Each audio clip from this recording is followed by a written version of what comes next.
Salam Bapak Ibu Saudara yang dikasihi Tuhan, salam sejahtera buat kita sekalian. Kembali pada saat ini kita boleh berada di dalam suasana yang cerah, di mana saya dengan lingkungan yang ada mengalami satu keindahan alam yang Tuhan ciptakan. Dan kali ini Bapak Ibu Saudara, dengan keindahan alam yang luar biasa yang boleh kita nikmati, maka saya ingin membagikan berkat firman Tuhan buat saudara dan saya. Bapak Ibu Saudara, kalau kita boleh membaca di dalam Yohanes pasal 13 ayat yang pertama sampai dengan ayat yang ke-20, Tuhan Yesus mengajarkan bagaimana Dia ingin menyampaikan keteladannya kepada murid-muridnya supaya dia boleh melakukan apa yang Tuhan lakukan. Dan hal ini adalah salah satu ciri juga sebagai seorang murid yang harus tahu dan melakukannya seperti apa yang Tuhan lakukan. Saya tidak akan membaca ayat-ayat ini buat kita sekalian sebagai dasar renungan kita Bapak Ibu Saudara, tetapi saya ingin supaya kita bersama-sama untuk membaca di dalam ayat yang ke-14 dan ayat yang ke-15 sebagai dasar renungan kita buat Bapak Ibu Saudara kita sekalian. Jadi jikalau aku membasuh kakimu, aku yang adalah Tuhan dan gurumu, maka kamu pun wajib saling membasuh kakimu, sebab aku telah memberikan suatu teladan kepada kamu supaya kamu juga berbuat sama seperti yang telah kuperbuat kepadamu. Bapak Ibu Saudara, saya pikir apa yang dilakukan Tuhan Yesus ini adalah satu yang spektakuler. Kalau saya boleh melihat bagaimana seorang guru dan Tuhan membasuh kaki murid-muridnya.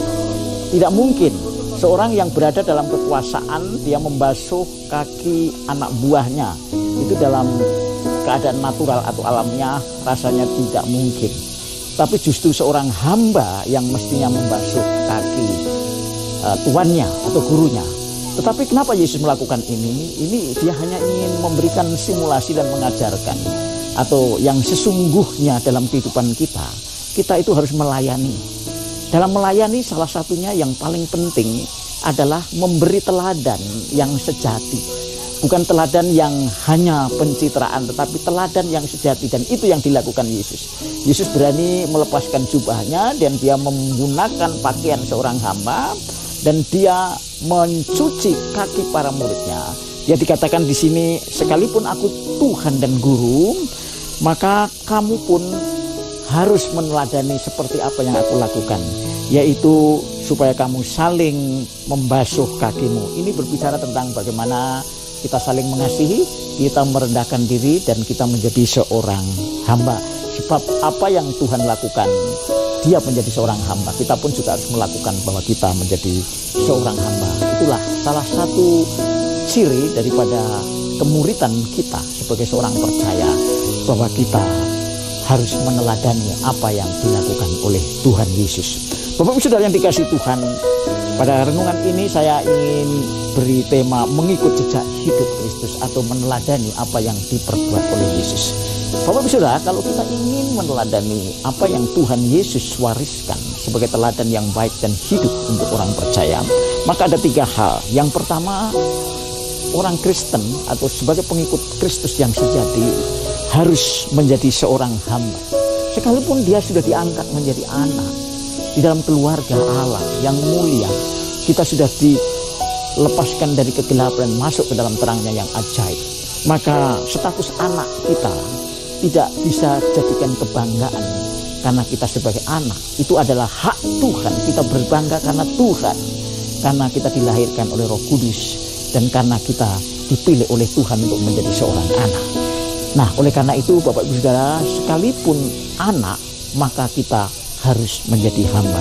Ibrani pasal 5 ayat yang ke-8 yang berbunyi demikian. Dan sekalipun ia adalah anak, ini menunjuk kepada Tuhan Yesus Kristus ketika dia menjadi manusia 2000 tahun yang lalu, ia adalah belajar menjadi taat dari apa yang telah dideritanya. Ini artinya apa Bapak Ibu Saudara? Anak adalah hak, bahwa dia mempunyai sesuatu yang diperoleh karena anugerah Tuhan yang dunia ini tidak bisa memberikan kepadanya.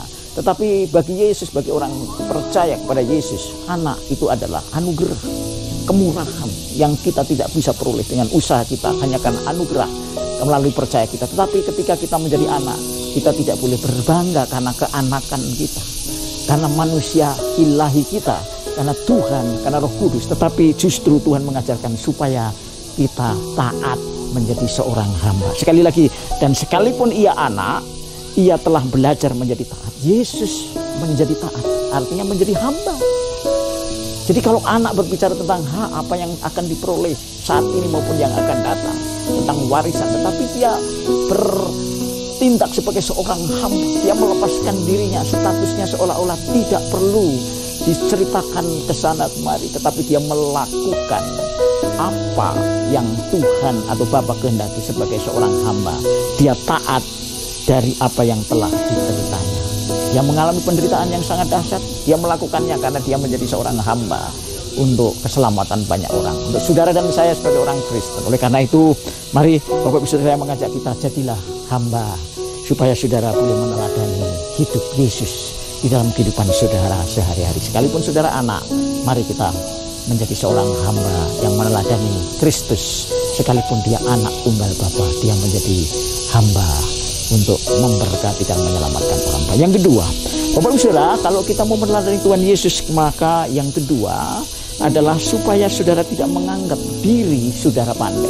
Supaya kita sebagai orang Kristen jangan merasa bisa, tapi bisa merasa, artinya bahwa sekalipun apa yang bisa kita kerjakan adalah mempunyai kualitas yang baik, tapi kita tidak bisa menganggap kita itu lebih baik dari orang lain, lebih pintar dari orang lain. Itu semua anugerah. Oleh karena itu, dalam Amsal pasal 3 ayat 5 sampai ke 8 di sana dikatakan demikian, percayalah kepada Tuhan dengan segenap hatimu dan janganlah bersandar kepada pengertianmu sendiri.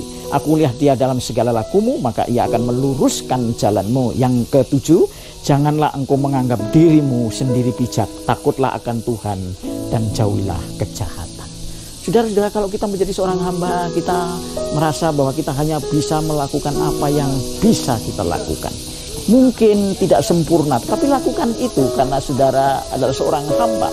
Dan saudara tidak bisa berbangga dengan apa yang saudara lakukan dan merasa lebih baik. Apalagi Tuhan saudara yang akan menilai, bukan orang lain.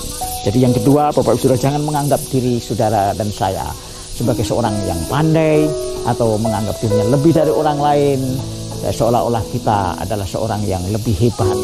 Dan karena kehebatan kita, itulah Tuhan berkenan. Bukan karena justru kita merasa tidak ada apa-apanya, sekalipun kita bisa melakukan yang baik, itu karena anugerah Tuhan. Jadi tidak ada suatu kebanggaan kecuali kita menganggap diri kita adalah orang yang bodoh, karena Tuhan yang membuat aku bisa melakukan semua untuk melayani Dia. Amsal 3 ayat yang ke-7. Yang terakhir, Bapak Ibu Saudara, kalau saudara dan saya ingin meladani hidup Kristus sebagai seorang hamba, maka yang ketiga, kita sebagai seorang hamba hanya melakukan apa yang Tuhan perintahkan, apa yang Kristus perintahkan. Lukas 17 ayat 10 yang berbunyi demikian jugalah kamu apabila kamu telah melakukan segala sesuatu yang ditugaskan kepadamu, hendaklah kamu berkata, kami adalah hamba-hamba yang tidak berguna, kami hanya melakukan apa yang kami harus lakukan. Artinya apa? Apa yang kita lakukan itu adalah amanat, sesuatu yang Tuhan percayakan buat kita. Karena itu perhatikan firman Tuhan, apa yang harus kita lakukan. Jangan melakukan menurut kehendak kita sendiri. Apa yang kita kerjakan adalah perintah Tuhan, perintah yang maha agung, perintah yang maha mulia, perintah raja di atas segala raja, perintah Tuhan di atas segala Tuhan. Dan kalau kita melakukan perintah yang bersumber dari segalanya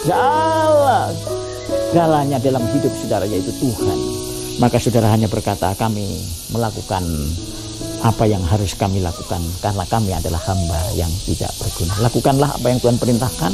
Tuhan memberi janji kepada kita yang baik untuk kita terima, tetapi saudara tidak terlepas dari apa yang Tuhan perintahkan. Lakukanlah sebagaimana sikap seorang hamba yang sesungguhnya, bahwa kami hanya melakukan apa yang harus kita lakukan. Itulah 3 hal, Bapak Ibu Saudara.